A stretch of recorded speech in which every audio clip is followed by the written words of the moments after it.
Comment expliquer aux enfants que l'enseignement religieux peut diverger de l'enseignement scolaire, entre parenthèses, création du monde, apparition de l'homme et sélection naturelle?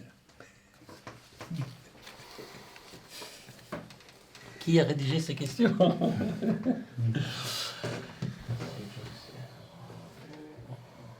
Vous avez un joker, hein, si vous voulez. Non, on va assumer, hein, on est venu. Je pense, une première idée qui me paraît au cœur de cette question, c'est comment expliquer aux enfants. Je pense qu'on peut expliquer ce que l'on veut aux enfants si soi-même on n'est pas dans l'exemplarité. L'explication ne sert à rien. Donc je pense qu'il faut vraiment qu'il y ait cohérence entre ce qui est dit et ce qui est vécu. Sinon, on est dans des injonctions paradoxales et pour faire référence à la question précédente, elles rendent fou. L'enseignement religieux peut diverger de l'enseignement scolaire. Ça dépend de l'âge des enfants, évidemment, mais ça ramène aussi à la question sur la science et la religion. C'est-à-dire qu'il y a un langage symbolique, il y a un langage basé sur les mythes, et puis il y a l'enseignement scientifique, la création du monde, l'apparition de l'homme, la sélection naturelle. Effectivement, il y a l'approche de la science. Et on est dans une société laïque qui fonde son enseignement sur la science, et puis il y a l'enseignement du religieux. Et je pense que c'est sur la durée, par rapport aux enfants, que l'on peut amener la maturité de comprendre l'un et l'autre et le rapport entre l'un et l'autre. Je ne pense pas qu'il y ait de dichotomie entre le monde scientifique et le monde religieux. Vous avez des religieux qui sont scientifiques, hein, mon ami Caleb, ce qui montre bien qu'il n'y a pas réellement de dichotomie, bien que le scientifique doit mettre de côté son côté religieux lorsqu'il fait une étude. Il doit, comme on dit, il doit être le plus objectif possible. Il doit mettre de côté toute sa subjectivité, qui il est, sa famille, ses enfants, toutes ses connaissances, pour essayer d'être le plus proche, pour être le scientifique, comme on dit, pour apporter une forme de une vérité, une vérité. Et les deux, en fait, tout dépend comment on va expliquer à nos enfants. On se doit de de reprendre les choses et de leur expliquer de manière différente.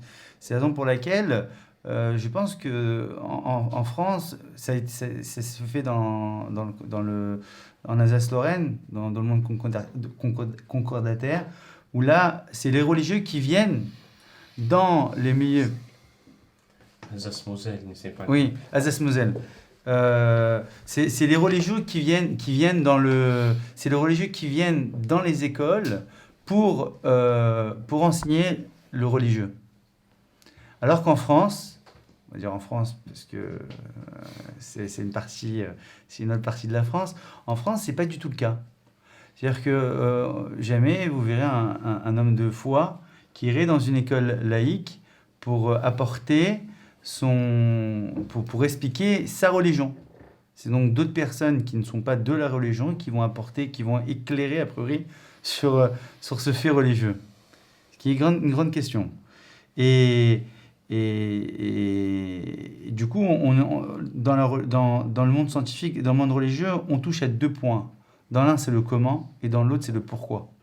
Et donc, il n'y a pas du tout de dichotomie, il y a peut-être même une complémentarité, et on se doit d'écouter les uns et les autres. Je constate que je commence mes réponses par « on dit souvent que ». Alors je continue. On dit souvent que seuls les enfants et les philosophes n'arrêtent pas la chaîne des pourquoi. Et parfois les philosophes arrêtent parce qu'ils se fatiguent. En revanche, les enfants n'arrêtent pas. Donc il faut savoir adapter le vocabulaire, le discours, le champ sémantique, bien entendu, aux enfants en leur expliquant ceci. C'est qu'on n'est pas dans le même registre épistémologique. Mon ami Yoni a parlé effectivement du pourquoi et du comment. Il y a les fameuses causes dans les catégories d'Aristote, la cause finale, la cause efficiente, la cause formelle et la cause matérielle.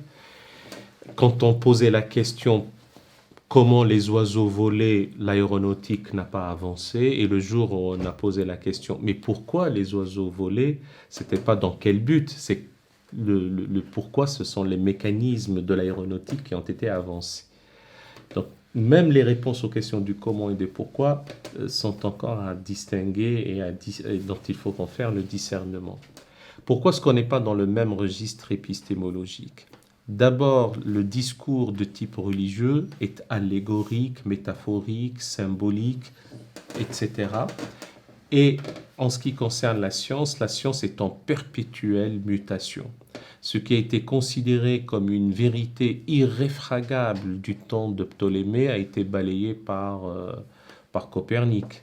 Ce qui a été considéré comme une vérité du temps de Galilée, ça a été balayé par Einstein. Einstein lui-même disait « Nous sentions le sol se dérober sous nos pieds et nous n'avions pas trouvé de parapet où nous eussions pu nous accrocher. » Donc, chat échaudé craint l'eau froide. Les physiciens de nos jours vont nous dire que au vu de nos connaissances maintenant, il nous semble que ceci, cela à propos de la description du monde. Et le discours de type révélé ou de type religieux donne un cadre d'explication du monde. L'important, c'est de trouver la symbiose entre les deux types de discours sans forcer l'un et l'autre.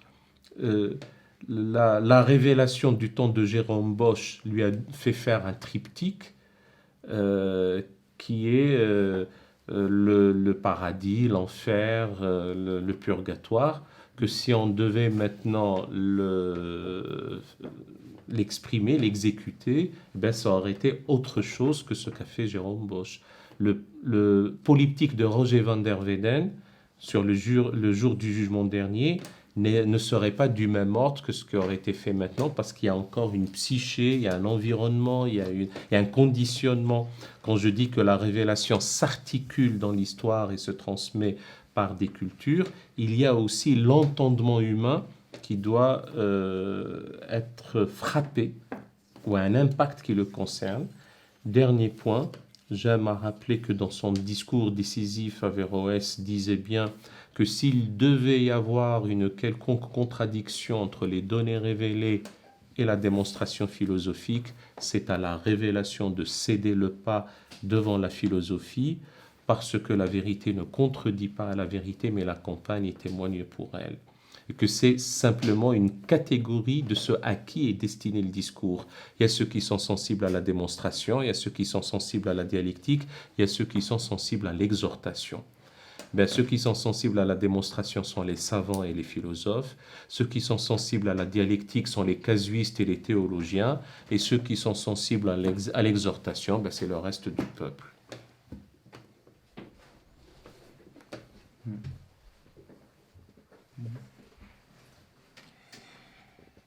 Je pose la même question par un fait. Un professeur de l'enseignement laïque, il disait « L'homme, d'après la Bible, a été fait et la création en 6 jours. Or, nous savons par la science qu'il y a eu une évolution de millions d'années, point final. À la limite, c'était pour déshonorer la foi et de montrer que c'était infantile. Que j'aurais aimé qu'il demande à un prêtre qui vienne non pas formater l'esprit des enfants, mais donner une réponse en leur disant qu'il y a des genres littéraires dans la Bible qui sont différents. Je reconnais encore une fois que l'Église n'est venue que tardivement à comprendre qu'une poésie n'a pas la même chose qu'un discours plus scientifique à mesure que l'on avance. Et les 11 premiers chapitres de la Genèse sont d'ordre de l'image, du symbole, du mythe. Mais c'est plein de vérités. Ça ne veut pas dire, bon, on balaye ça, on arrache les pages de la Bible, mais au contraire, La tour de Babel, ça veut dire c'est l'orgueil de l'homme, et c'est toujours vrai. Notre échelle est trop petite pour monter jusqu'au ciel. Le déluge. Alors, il faut reprendre aussi, comme je vous disais, à la lumière du bon sens et de Jésus-Christ, ce qui a été noyé, ce ne sont pas les pécheurs, ce sont les péchés. Parce qu'on le sait par la miséricorde de Dieu qui, à travers les prophètes et Jésus, vient nous dire que c'est grave et que le monde va vers la noyade ou vers l'atomisation si les hommes ne changent pas, parce qu'ils vont eux-mêmes se suicider. Et donc c'est très très important de bien distinguer les genres littéraires dans la Bible, parce que entre deux vérités, si elles sont bien établies, celle de la science et celle de la révélation, il ne peut pas a priori avoir de contradiction. Alors changeons des fois notre façon de présenter aux enfants de façon fondamentaliste, comme il y en a qui le font aux États-Unis en ce moment. Et ils ont même une sorte de musée où on démontre, on cherche toujours à démontrer que ça s'est fait en 6 jours. Je pense qu'il faut être les uns et les autres des hommes intelligents. Et enfin, la méthode scientifique, elle n'est pas mauvaise. Moi, je dis bravo pour tout, de faire ce que nous faisons. C'est grâce à la science. Les savants pour la santé. Mais sa méthode, c'est l'observation, l'expérimentation, et ensuite on essaie d'en tirer une loi, plus ou moins provisoire, comme vient de le dire mon ami Halem. Et la foi, c'est d'une autre ordre. Ça veut dire que devant ce monde, je me dis, mais c'est pas possible. Comme un de mes paroissiens dans le Jardin des Plantes, un matin de printemps, disait, mais Dieu existe, c'est évident. Mais l'évidence n'est pas communicable et on doit respecter profondément. Et on attend trop de Dieu. Il a fait le maximum, la demande. Et maintenant, c'est à nous de faire la réponse. On se pose trop de questions et on devrait d'abord donner une réponse sur le sens. Et c'est le sens de l'autre. Et on découvrira que l'autre, c'est une majuscule. Et alors, à ce moment-là, on pourra se poser des questions, mais je dirais, tout l'esprit a changé. Et je souhaite que chacun, mais je ne peux pas le faire pour les autres, donne sa réponse à l'amour universel et puis à celui qui est la source de tout amour. Merci, merci. On va couper là.